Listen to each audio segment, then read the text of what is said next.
This deep dive is about Joe, a college student who built a $1 million business using AI to make and sell books. What's crazy is he was just a regular college student stocking shelves at a supermarket when he got into AI. So we're not talking like some tech genius, right? Not at all. This was back in 2020, just out of high school. By 2022, businesses were coming to him for advice about GPT-3. Talk about an early bird. So how did this turn into a $1 million business? Did he hit some jackpot or what? It was a bunch of things coming together. Okay. He met with a traditional publishing company that was pulling in like $2 million a month. Wow. Just selling basic books. That's where the light bulb went off. So he saw a way to shake up like a really old school industry. Exactly. He realized he could use AI to pump out similar books way faster. But those early AI books, weren't they kind of rough? Oh, they were rough. He'll admit that. Yeah. They didn't have the flow of a real, professionally written book. Yeah. But Joe didn't give up. He bought his competitors' books and started picking them apart, like studying their structure, the layout, everything. He basically reverse engineered the whole thing, learning as he went. He got it. A good book is more than just words on a page, Right. By October 3rd, he was making his first profits. Okay. And by December 28th, he was making $1,000 a day. What was his trick? How did he stand out? His marketing was key. He skipped Amazon and social media and went straight to Pinterest. Quick ask. Almost 95% of you watch our videos but still aren't subscribed. Please click subscribe. It really helps us grow. And if you're not loving our content, you can always change your mind. Thanks, and back to it. Pinterest to sell books. That's different. He knew who he was going for, middle-aged moms. Hey. They're all over Pinterest and they love to read. Smart. It was genius. He tapped into a whole market nobody was really using. So how did he use Pinterest? Just pin some nice covers and hope for the best? No, he got strategic. Okay. He used their ad platform, started with those consideration To campaigns. test the waters. Yeah, to see what people were into. Then he narrowed it down with conversion campaigns. To get the people most likely to buy. Exactly. He even factored in the cost of using GPT-3, which was like $3 per book. So he's watching every penny. His profit was between 70 and 80%. Damn. Okay, but wouldn't other people copy him? I mean, GPT-3 is right there and it's not that hard. That's where building a brand comes in. Right. Anyone can churn out stuff with GPT-3. But Joe built a recognizable brand. Go ahead. He focused on giving people real value and going above and beyond for them. He was playing the long game. Exactly. And think about it. He's only on Pinterest right now. Yeah. Imagine what'll happen when he hits Google or Facebook ads. So this isn't just about AI books. It's about seeing an opportunity and building something that can grow and be sold. And speaking of selling, someone offered him $930,000 for his business early on. No way. He ended up partnering with an investor. Okay. The investor got 40% of his book brands. So he cashed out some, but kept growing. Yeah, he's got a system for passive income and reaching more people. He's a real entrepreneur. And all this while he's in college. Crazy, right? What does a 20-year-old millionaire even do all day? Is he living it up? Hey, want our free AI dope top AI tools that we use? Chat below. It's our live Google Sheets packed with over 100 killer tools, video, music, photos, AI voices, productivity, script writing, YouTube hacks, captions, the works. Always growing. Live Google Sheet. Always free. AI, dope top AI tools that we use. Download and chat below.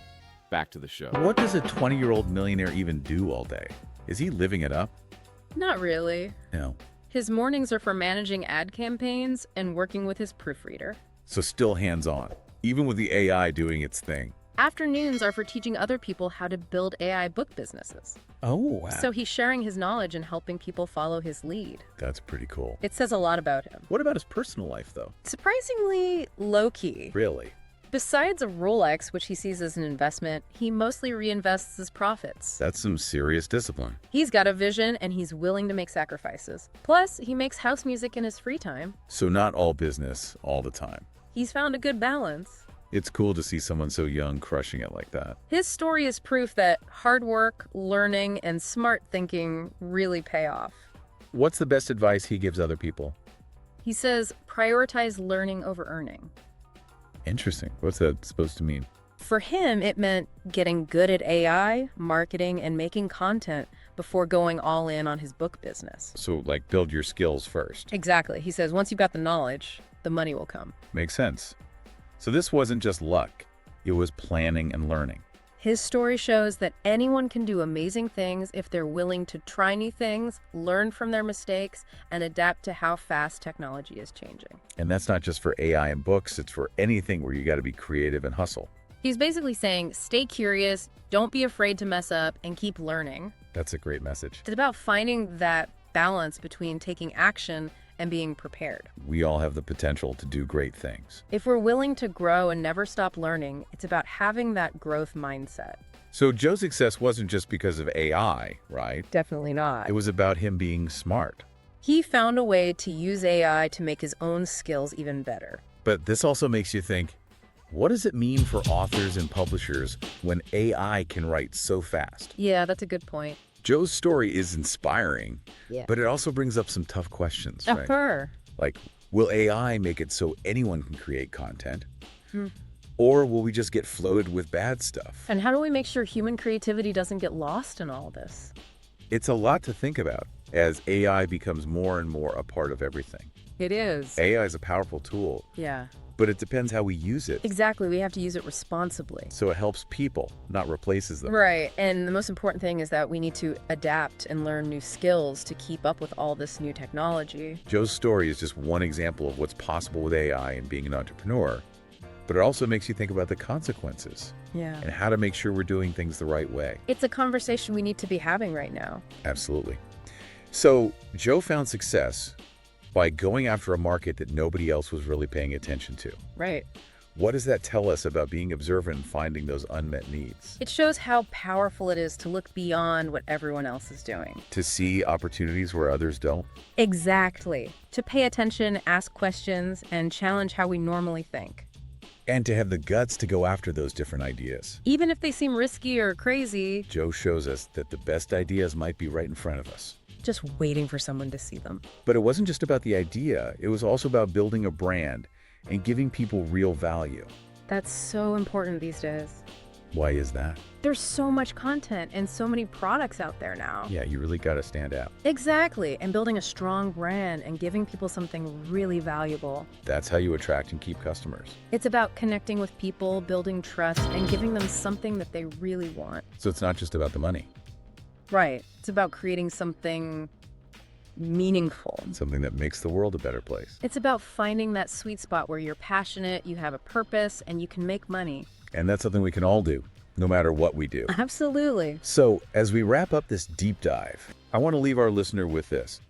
Joe's story is just one example of what's possible with AI and entrepreneurship. There are so many possibilities. What's the next big thing that nobody's talking about yet? That's the question, isn't it? It's out there waiting for someone with the vision and the guts to go after it. Exactly. Maybe our listener has that next groundbreaking idea right now. You never know. But before we end, there's one more thing about Joe. Okay. He didn't even want to try selling his business at first. I remember that. He didn't think anyone would be interested. It just goes to show you, even the most successful people doubt themselves sometimes. It reminds us to believe in what we create. And that sometimes taking a chance can lead to big rewards. It's a good reminder that sometimes we can be our own worst enemy. Definitely. Mm. And it also shows how important it is to have mentors and get advice from people who know what they're doing. To have people to guide you. Yeah, like if Joe hadn't talked to the right people, he might have missed out on that almost $1 million deal. So it's about networking and having people who can support you. And who can push you to do things you wouldn't normally do. Speaking of pushing boundaries, we've talked a lot about GPT-3. Right. But for those who might not know, can you give us like a quick explanation of what it is and how it works? Sure. GPT-3 stands for Generative Pre-trained Transformer 3. Catchy. It's a really powerful language model made by OpenAI. It's like a type of AI that's been trained on tons of text and code. Okay. So it can write like a human, translate languages, write different kinds of creative stuff, and answer your questions in a way that actually makes sense. So it's a tool that can basically understand and write like us. Exactly. And while people use it for all sorts of things, like writing poems or building websites, Wow. it's really good at writing a lot of text quickly, which makes it perfect for making books. But it's still just a tool, right? It is. It can't replace human creativity Right, it needs someone like Joe who knows how to use it the right way to get the best out of it. and make sure the content is good. Yeah. So you can't just tell it to write a book and expect a masterpiece. Nope, there's still a human touch needed. That's where Joe's marketing skills and knowing his audience came in. Exactly. He didn't just rely on the AI. He used it to make his own skills even better. It's all about finding that balance between humans and AI. Using them together to get amazing results. And if you want another AI dope deep dive, check this next video and ask yourself, how lucky are we to live in these AI dope times?